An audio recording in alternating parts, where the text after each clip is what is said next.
علی، کھانے سے پہلے بسم اللہ پڑھی آپ نے؟ امی میں بھول گیا تھا۔ امی، کھانے سے پہلے بسم اللہ پڑھنا کیوں ضروری ہے؟ بیٹا، صرف کھانے سے پہلے ہی نہیں، ہر کام سے پہلے بسم اللہ پڑھتے ہیں۔ ہر ایک کام سے پہلے جو بسم اللہ پڑھتے ہیں وہ بچے ہی دنیا میں پھر آگے بڑھتے ہیں۔ ہر ایک کام سے پہلے جو بسم اللہ پڑھتے ہیں وہ بچے ہی دنیا میں پھر آگے بڑھتے ہیں۔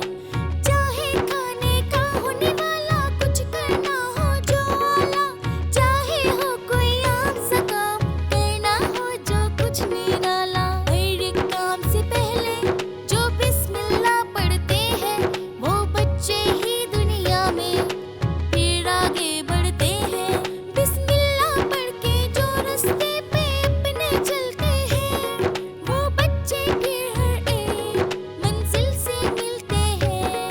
ہر ایک کام سے پہلے جو بسم اللہ پڑھتے ہیں وہ بچے ہی دنیا میں پھر آگے بڑھتے ہیں۔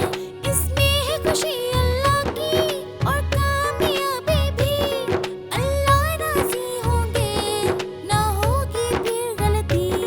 ہر ایک کام سے پہلے جو بسم اللہ پڑھتے ہیں وہ بچے ہی دنیا میں پھر آگے بڑھتے ہیں۔